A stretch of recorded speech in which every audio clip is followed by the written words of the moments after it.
Hello guys, तो कैसे हैं आप सभी। तो आज की कहानी शुरू करने से पहले अगर आप मेरे चैनल पे न्यू हैं तो प्लीज़ उसे सब्सक्राइब ज़रूर कीजिएगा। तो आज की कहानी शुरू करते हैं।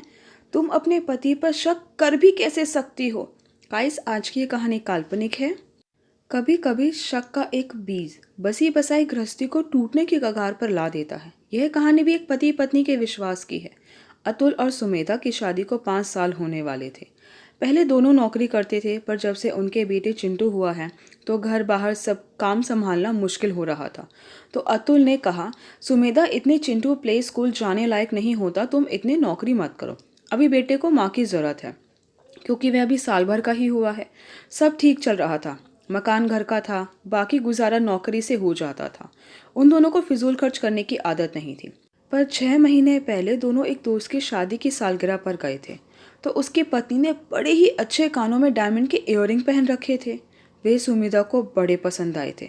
उसने मांगे तो नहीं, पर अतुल के सामने कई बार तारीफ करी तो अतुल के मन में भी आया कि इस बार शादी की सालगिरह पर सुमेधा को इसी तरह के डायमंड के इयररिंग गिफ्ट करूंगा। तो उसने ओवरटाइम करना शुरू कर दिया, पर सुमेधा को नहीं बताया। सोचा उसे सरप्राइज दूंगा। अतुल ऑफिस से लेट आने लगा। कभी किसी दोस्त से मिलने का बहाना कर देता, तो कभी जाम का, तो कभी ऑफिस में कोई काम ज़्यादा होने का बहाना बना देता। एक दिन सुमेधा की एक पड़ोसन कहती है, क्या बात है, आजकल भाई साहब बड़े लेट आते हैं। तो सुमेधा ने कहा, हाँ, काम हो जाता है। तो पड़ोसन ने कहा, अरे सुमेधा, तुम बड़ी सीधी हो, इन पतियों का कोई भरोसा नहीं होता, पता नहीं कितनी लड़कियों से चक्कर चलाए रहते हैं। तो सुमेधा ने कहा, नहीं, अतुल ऐसे नहीं है। तो पड़ोसन ने कहा, ठीक है, मेरा काम था समझाना, बाकी तुम्हारी मर्जी। पर तीर कमान से निकल चुका था। शक का बीज पड़ गया था।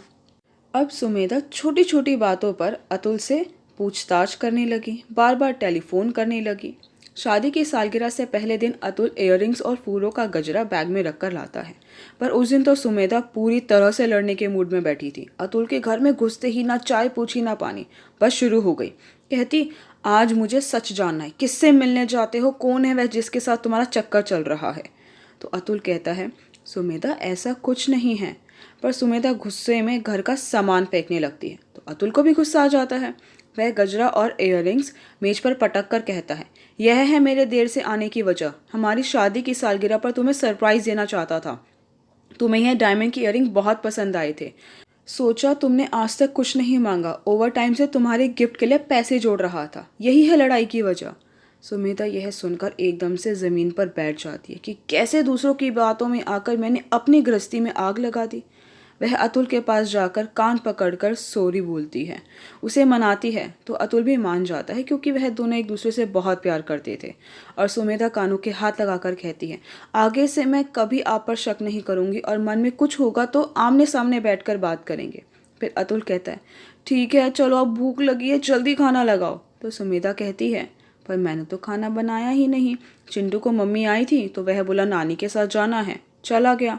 तो अतुल कहता है, चलो कोई बात नहीं, आज अपनी बाइक पर चलते हैं खाना खाने। तो सुमेधा ने एकदम से कहा, हाँ, पर मैं आइसक्रीम भी खाऊंगी। तो फिर दोनों हंसने लगते हैं। आज सुमेधा ने यह सीख लिया था कि कभी किसी की बातों में आकर अपनी गृहस्थी में आग नहीं लगानी चाहिए है। आई होप गाइस कि आपको मेरी वीडियो पसंद आई। आपको मेरी वीडियो पसंद आई तो प्लीज़ उसे लाइक ज़रूर कीजिएगा, शेयर कीजिएगा, मुझे कमेंट करके ज़रूर बताइएगा कि आपको मेरी वीडियो कैसी लगी। अगर आपने अब तक मेरे चैनल को सब्सक्राइब नहीं किया तो प्लीज़ उसे सब्सक्राइब ज़रूर कीजिएगा। Thank you so much guys मेरी वीडियो देखने के लिए।